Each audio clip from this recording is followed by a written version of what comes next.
How can we expect this to impact our customer expectations of their service, Shawn? What is all this going to be? Yeah, and I mean, it's interesting listening to everybody so far. The one thing I had to say is that you've done a great job, Janice, at maintaining a face-to-face environment where there's still relationship. And I really thought the best way to answer that is look at what you're doing.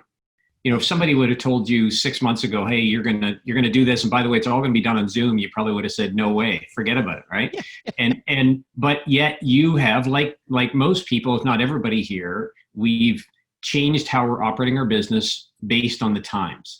And so I think when you look at the impact that this is has on customer expectations, clearly customers, if you have a physical presence, they have expectations when they visit. I was at a car dealership yesterday, stopped in to see a friend, and when you come in the door, they now have feet, like a picture of feet on the ground, a little table, hand sanitizer, mask, and it's all up to you if you want to partake. So my suggestion will be that this environment will continue. We are going to see it lax a little bit as things start to get back to the I'll call it the new normal. But the way to think about this is think about 9/11. I think most of us on here remember 9/11, and that had a dramatic impact on flight, on security at airports. And the interesting thing is when you think about your customers, every single customer is different. Their expectations are different because they're an individual, they're a unique person. So, what is a customer going to expect from you? Well, if you think about the experience in three segments, so there's a pre, a during, and a post, meaning before they actually have the experience, what do they expect? When they have the experience, do they receive the expectations? Do they meet with their pre-expectation? And then afterwards, what was their feeling emotionally about how things went? So we really have to think in each and every business, what are the things you need to do pre the customer visiting or contacting you in order to try and maintain this confidence that you're protecting their well-being, because that's really what this is about, right? Protect me as a customer in my well-being. And that's not going to change. That will continue. So think about your business from those three aspects. Do they have expectations walking in? Am I meeting those expectations while they're here? And then afterwards, do they walk away feeling like, yes, I was satisfied, my expectations were met, specific to the customer's well-being, but also remember in that every customer is different. So what I expect may be very different than what you, Janice, expect when you go into the exact same business for the exact same thing. So we will have to cater to that moving forward. So I'm going to be muting because they decided to cut the grass right now. So that's great. Great timing. Love it. What influence will this have on the buying experience of our customers? Should we, and we've done it, should we shift to virtual as much as we can? Yeah, so I think, again, it goes back to what I started with. If you think of it, here we are today, all of us working virtually. And if we back up 6 months ago, how many of you were using Zoom on a regular basis, right? Some were, many weren't. In another area that I considered when I was listening here this morning, I for years mentioned, people should consider having some employees at least work from home. Now that works in some businesses. This was always the argument, doesn't work in every business. But a lot of the businesses that said it would never work, guess what? Here we are. And then they're saying, now like what Bill was saying is, yeah, we might just actually keep this as part of our model. So we have to really consider the buyer's experience in the influence this will have in the long term. They're now accustomed to buying online. They're accustomed to curbside pickup. They're accustomed to going in and having, I call them sneeze guards, everywhere you go to make a payment. So, long term, they'll want to continue that. And especially when you consider that the virtual aspect, so the buying online, the curbside pickup kind of opportunities, maybe it's with food, it's takeout, right? In those situations, customers are going to continue to expect that to be available. And I think it's important, and just look at a restaurant, for example, a restaurant that has been literally shut down. They've created new ways, right, to earn revenue by focusing heavily on takeout. In fact, I made a note, it was up here earlier, I think it was Stephanie, I think, did a little blurb. So good for Stephanie on marketing. That's an awesome opportunity, but she's showing how they're pivoting and continuing in their business. So as a restaurant owner moving forward, you're likely going to have less seats, less people seated, and greater investment in PPE and things that your staff are doing in order to keep your customers protected. So costs are going up revenue will go down. How can you supplement that revenue? Well, there's now this new desire, this new acceptance of making an at-home dining experience. We look forward every Sunday for probably 6 weeks now. We go and get takeout somewhere. We try and move it around locally. We bring it home, and if we can go outside, which hit and miss, right, we'll have it. But so with these new expectations, you have to, again, think about your business and say, okay, customers are now more willing to buy online. They're more likely to look at a website, right? If you don't have a website, you should get a website. They're more willing to do curbside pickup or takeout. So how can I continue that as business starts to pick up? How do I make that a new avenue? How do I market and promote that? Because again, I want to stand out amongst the crowd of other competitors and show that, yeah, this wasn't just a COVID thing. This is something new. And here's why it's important to you, right? Here's what we're doing to continue to keep you safe. So, Right. yeah. Perfect. Just going a little bit off script. A company does have their brand, so they can still keep going, keeping that brand intact, but adding different avenues.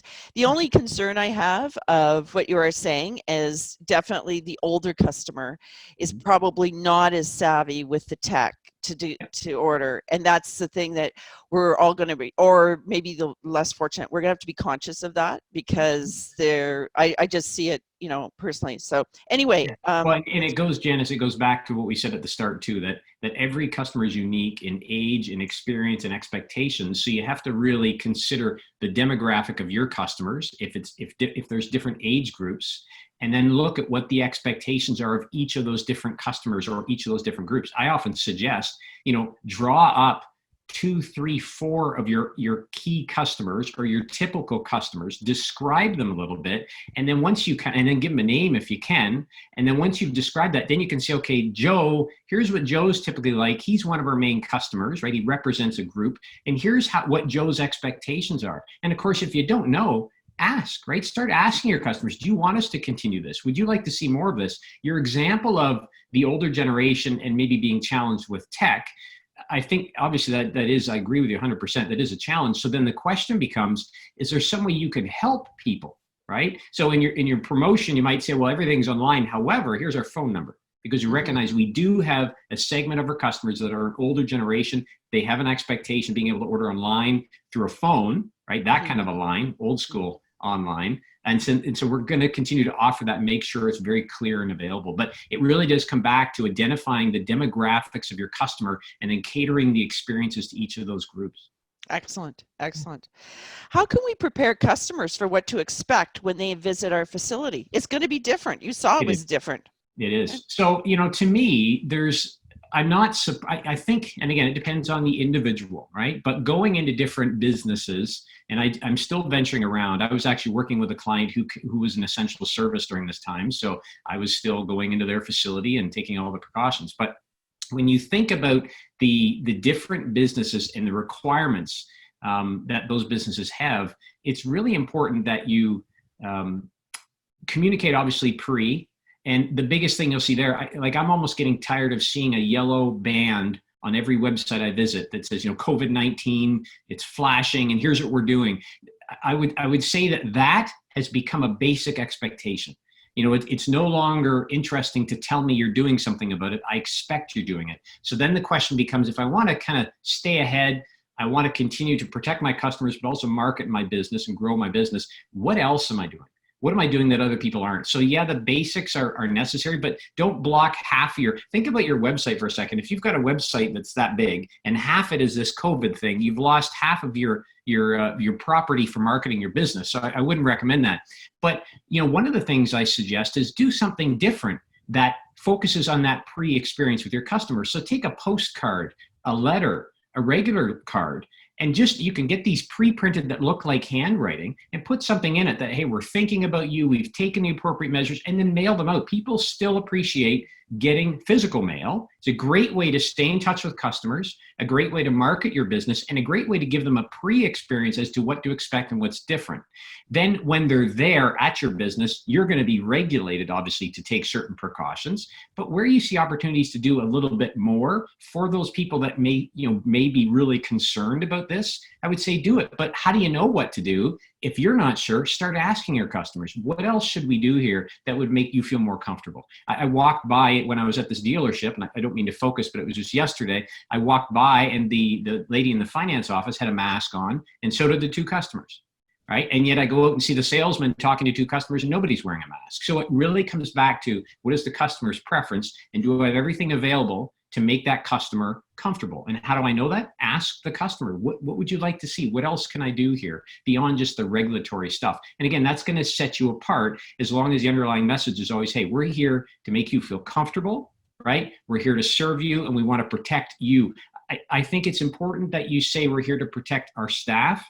I think that demonstrates a strong brand, but don't forget to also say we're also protecting our customers, right? Yes, we want to protect our staff, but we want to protect our customers as well. And I saw this one business a couple of weeks ago. I stopped by, and all he talked about was protecting his staff. I said, okay, let's start talking about your customers, because that's good, but they want you to focus on them, right? What's in it for them is kind of the key message you need to get across. Perfect. A comment in the chat room is that Canada Post may be giving a deal or discounting postage over the summer months. So there's some sharing of an idea, and that would be great. Mail is nice to receive still. So that's for sure.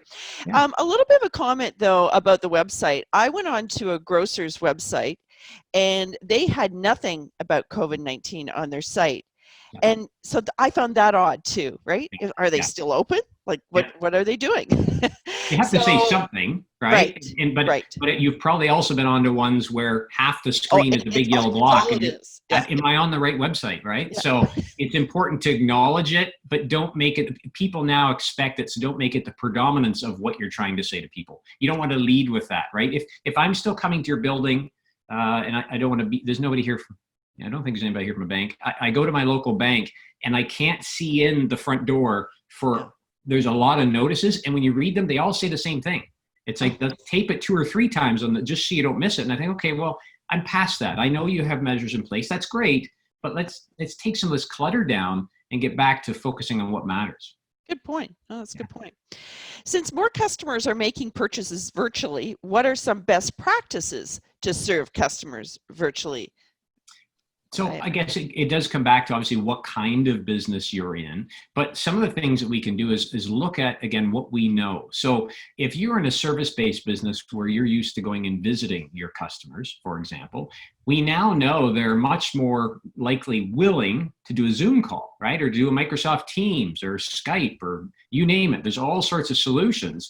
So take advantage of that, but offer options. Again, it comes back to, right, we can meet and wear masks and maintain a safe distance, or if you prefer, we can do this via, right, Zoom. Which would you prefer? So you want to take a look at, now that people have been forced to live in isolation, they've been almost forced to adopt new technology and become somewhat comfortable with it. How can you incorporate that in your business to not only serve your customers, but to help you? If you spend a lot of your time traveling, for example, here's a great opportunity to be able to start to serve more people virtually, because you can shift some of those meetings, for example, into a tool like Zoom. If you think about the physical presence of a customer and best practices there, I think, again, the basics, right? We have the sneeze guards available. We have the hand sanitizer at the front door when they come in, and it's not hidden on a shelf in behind some magazines, right? It's there, it's present. Think about that dealership. Right when I walk in the door, I didn't trip over it, but there was some clear area with a little stand with some hand sanitizer, mat. Everything you need is right there. If you want it, help yourself. That speaks volumes without somebody jamming it down my throat. But on the flip side, not having anything, as you suggested on the website, but not having even the physical presence of something suggests something as well. So best practices is give the option to people, give them the resources they might want to feel comfortable in your store if there is a physical presence required. So you can look at it virtually and say, how do I take the technology that's available? I heard the gentleman from Hefner, and I know I'm focused on cars here, but customers now, I stopped when I was at that dealership yesterday. I said, how's sales? He said, it started to go crazy. That number one, it's because the sun's out and it's warm. But number two, he said, the number of people buying cars online is crazy. He said, they're just going click, click, click. And yeah, they're coming in and getting the keys and they're leaving. And he said, it used to be like so much different. Now that's not everybody. That's only a certain demographic, right? The same with, as you work in a restaurant environment, or there was an auto garage, right? A friend of mine owns a garage in Guelph, family-owned business.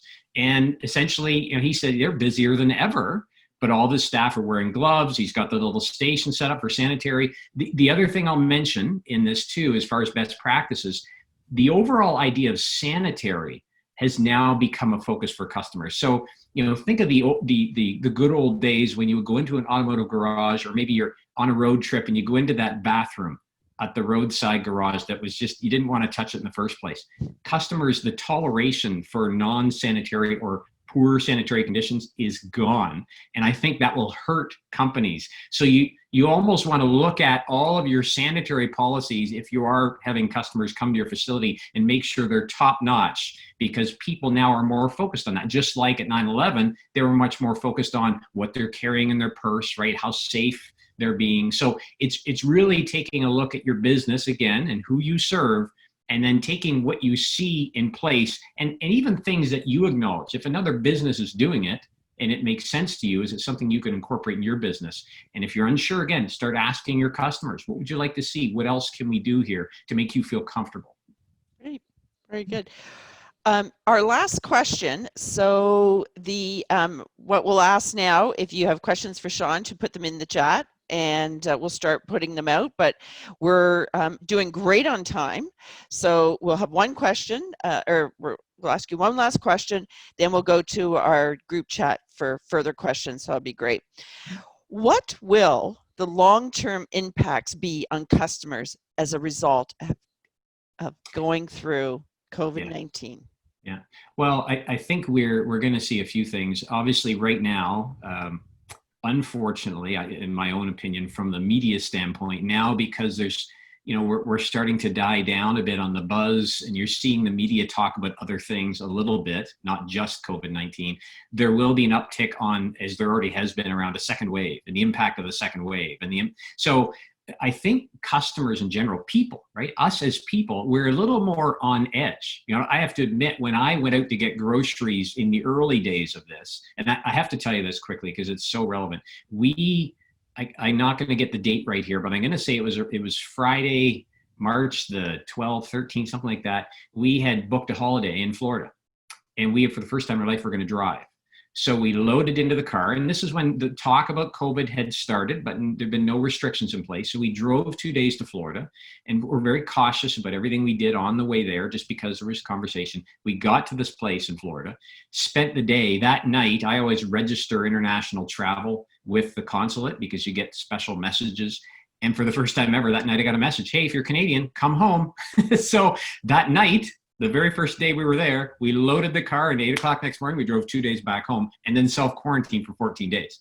That, as much as that's a funny story, it wasn't so funny then, but it's had an influence. This whole experience that all of us have gone through, as much as now we're kind of focused on, okay, let's get the economy going and let's get back to the new normal. All this has had an impact on us, and especially on younger generations. I said to my wife, think about our children and the experience they've had of being off school. It's going to be 5-6 months before they're back. And I've heard through the grapevine, expect school to be online in September too. I don't know if that's true, but that's some of my wife's friends are teachers. So we have to realize the experience, I'll say trauma, not like everybody was being traumatized here, but this was a serious event that there were some serious actions taken. That impacts us, and us as customers have new expectations. So it goes back to a lot of the things we've been talking about. I'm now much more comfortable. I would rather almost order online and go pick it up, right? Because it can be a time saver. I can do 3 stops and be home in an hour versus go in and spend 3 hours going through 3 stores to find the 3 things I need, right? So you have to look at your business and say, okay, customers have been through a lot. I've got to meet those expectations pre, during, and post experience. But moving forward, right, what will the continued expectations be? Well, it's around sanitary conditions. It's around the availability of hands-off or hands-free purchases, whether it be your services or whether it be a product that you're selling. There will be a group of people that don't want to interact with other people. Here's an example of that. I was driving the other day, and I drove by at least 2 cars with one person in the car, so by themselves, wearing a mask. Now, they could have health concerns, and hence they're wearing the mask. But for myself, being an individual like all of us, I thought, okay, if you're wearing a mask in a car and there's nobody around, I wasn't really sure But again, that for that individual, that makes 100% sense. And you maybe have people that come into your store that are wearing a mask and you're thinking, okay, wow. Right. So we have to think about each of those demographics of our customer, make those little names, name those people out pre, during, and post experience, and then kind of fast forward to what are some things that have worked here that are likely to continue. Zoom calls, virtual meetings, hands-off purchases, right? Hands-off meetings. I've got a client in manufacturing who are working to actually create virtual sales meetings instead of having people travel, because a lot of the bigger manufacturing companies are saying no guests until we tell you, and it has nothing to do with the economy opening up. So we're going to deal with that as well. So you have to pivot and say, okay, well, people are used to these kind of meetings. How can we incorporate that in our business? So, I mean, those are the tips I would give. Again, we've got a vast array of businesses on here, but I think through this discussion, I've tried to hit on a lot of the different businesses to share some different ideas that I'm seeing put into play, and that we can all really take a look at what's going on. That's the challenge. We're busy in our business, trying to keep it moving. We don't necessarily get a few minutes like now to sit back and say, okay, so fast forward a year, 2 years, 5 years, what does this look like? What's the impact going to be in my business? How do I adapt to this? Because now's the time to introduce those changes and be ready for the future, and obviously be ready to capitalize on it. Like I said, with setting yourself apart from the competition, sending out those mailers, doing things that are different to get your customers' attention to draw them back in. Perfect. I think the best quote I've heard through all of this is from Churchill: "Don't let a good crisis go to waste." Yeah, exactly. Exactly. So it's, the fact is that we've been able to have that time to look and not, I mean, in the beginning, you're panicked that you have that time, like, oh God, no, it's going to fall apart if I'm doing this. But it actually has turned out, the fact is that time can be used very productively and used well. So our daughter is 29, and she's, look, we'll never have this time again. We will never have this. Well, we hope. We certainly hope we won't have this time again. And I was just one of the ones, on March 13th. Oh yeah, we'll be through this in 3 days. Yeah. We'll be okay. A week. All right. Well, maybe 2 weeks. And our daughter was saying, June, September, and I was like, oh no. But here we are. So no, it's been great, Shawn. Really some excellent ideas. And now we have one question here, and this is the other thing, is we learn from questions, and more content can come out. So please put your questions down. Any suggestions that you have to connect with customers for a company like ours, which is Systems Plus, that rarely sees the customer? We take orders via online or phone, and we ship via truck or courier. So what is the product? So it is bottles for like water testing and different types of, and maybe Sheila, you can do a little bit of a enhancement of what your business is on the chat. But so basically it's a business to business or business to public, right? Yeah. So anybody that I've been working with through this, and there's been a number of companies actually, is stay in touch with your customers. That's common sense. But a lot of people kind of, I don't know how else to say this, when this all began, kind of like what you suggested, Janice, they did navel gazing, right? Oh my gosh, how are we going to cover payroll? What are we going to do for people? And you kind of internally focus. If you've got customers, which we all do, you have to force yourself to kind of back out of the weeds, even if it's saying, for an hour a day, I'm not going to focus tactically. I'm going to think strategically. So what I had a lot of my clients do is, hey, reach out to your customers, but not to sell them something, to check in and give them a genuine, and I typically suggest call them first, then follow up with an email. The reason for that, even if they don't want your call, it gets your name on the radar so they look for your email. And then you simply say something like, hey, it's Shawn. It's been a while. There's obviously a lot going on. I know this is probably a crazy time for you. I just wanted to reach out and make sure you're okay. Your team is okay. If there's anything we can do at all, let me know. So that's kind of step one. And then as you start to get responses from that, and based on how things are starting to open up, depending on where your customers are, some are still, if you're in the US, some places are still shut down, you start to evolve that message, and you can build on that. Hey, it's Shawn checking in again. It's been a couple months. I haven't heard from you. Want to make sure things are okay. Or, they have gotten back to you, in which case you can continue that dialogue. And then if you're typically in the B2B where you're going to meet with them, I think you're going to find, if anything, they're happy to talk to you. They don't want to meet with you. So, and it's been a time saver. So if I was in a big company and I was accepting goods from another business. Now I'm saving time because it's much quicker for me to stay at my desk, click Microsoft Teams, talk to you for 30 minutes and click off versus get up, meet you at the door, sign you in, walk you to the right. It's actually a time saver. So I haven't found through any of my clients that anybody is pushing back on having a Teams meeting or a Skype or anything like that at all. They're welcoming it with open arms. But I always lead with I just wanted to see how you're doing. I want to check in and then build on that as time goes along here, which helps you stay in touch. And it will help you form the relationship in whatever the new way looks like. Because once you get a chance to dialogue, you can start to say, okay, so moving forward, what's the best way to keep in touch? I mean, we may have a second wave here. I want to make sure that you are good, that we can stay in touch. How would you like to do that? And you kind of build that out for each of those customer segments. Right. Okay, that's a great idea.